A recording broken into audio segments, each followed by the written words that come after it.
Bonjour Eudo, on est en direct live from Ignite. Ouais. Est-ce que tu peux te présenter? Bonjour Patrick, donc moi je suis Olivier Robert, dit Eudo. Je suis MVP sur Skype for Business et Teams. Voilà, depuis 8 ans maintenant et je travaille chez Exaprobe. Je suis business développeur chez Exaprobe. Ça veut dire que je fais en même temps de l'accompagnement avant-vente, de l'accompagnement au changement, de l'intervention chez les clients, etc. etc. Voilà. Très bien, on est maintenant au 4e jour de Ignite. Qu'est-ce que tu as vu de bien ou d'enthousiasmant jusqu'à présent? Beaucoup de nouveautés, j'imagine? Alors il y a plein de trucs qui ont été annoncés à l'Ignite. Donc Teams a été annoncé l'année dernière. Maintenant Teams c'est vraiment un produit qui fonctionne. Et donc ils ont annoncé un plein incroyable de choses. succès Oui, en un an. Un incroyable succès, ça c'est clair, très adopté finalement par les clients, beaucoup plus qu'on ne le pense. Et donc plein de nouvelles fonctionnalités. Donc dans les nouvelles fonctionnalités, il y a beaucoup de nouvelles fonctionnalités dans les meetings. Ouais. Typiquement, il y a une chose qui est vraiment géniale qui vient de sortir, qui est le blur, c'est-à-dire la capacité à cacher ce que j'ai derrière moi. Là, le joli logo Ignite, on pourrait le flouter. Et donc avoir cette capacité à faire une conférence dans un endroit public et à ne voir que son visage, à ne présenter que son visage aux autres et rien d'autre.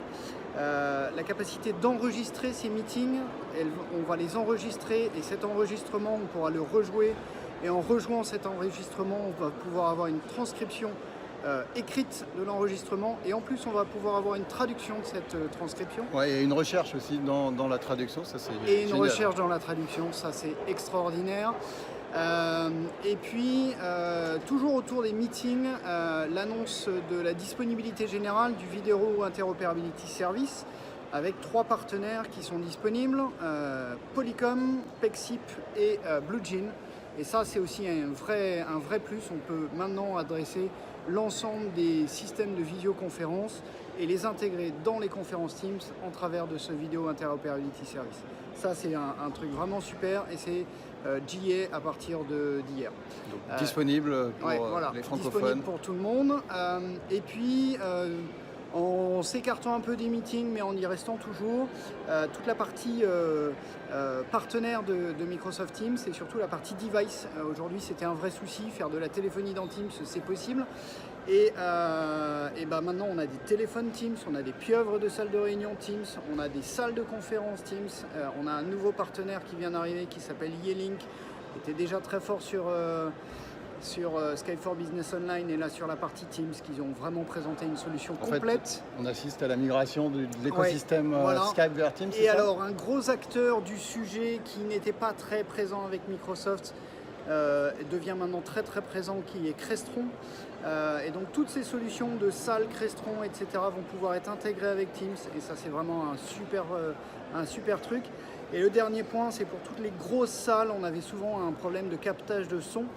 Et donc Sennheiser et Shure qui font des espèces de dalles micro-plafond, ceux-là aussi rentrent dans le partenariat et donc on va pouvoir utiliser ces dalles-là pour les réunions et donc avoir une vraie expérience audio très correcte pour les meetings.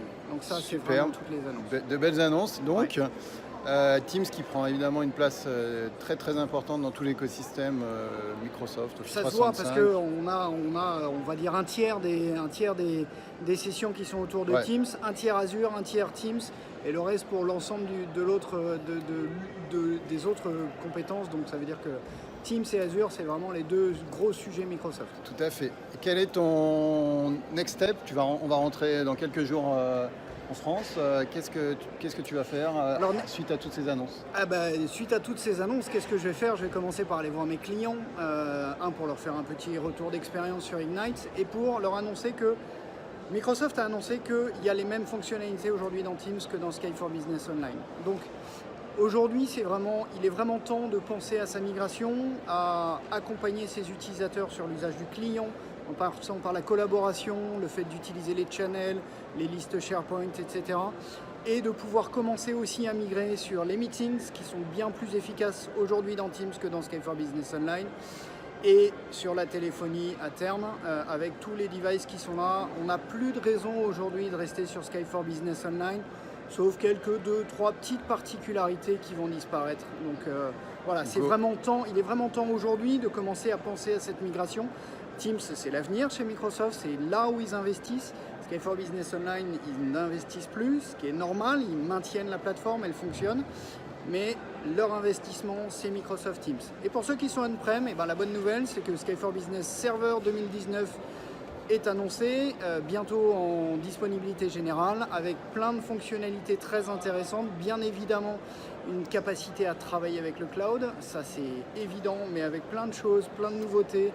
Et juste après la sortie, peut-être quelques 2-3 mois après, on aura une mise à jour et l'abandon de Silverlight. Et ça, tous ceux qui regardent Skype for Business en rêvent depuis des années, donc ça c'est top. Super, bon mais plein de grandes nouveautés, bonnes nouveautés qu'on aura l'occasion de détailler la Modern Workplace Conférence Paris au mois d'octobre où Eudo, tu animes une session, rappelle-nous le titre. Justement, l'interopérabilité avec Teams, c'est deux sujets. Premier sujet, c'est comment dans n'importe quel système je vais pouvoir discuter avec Teams.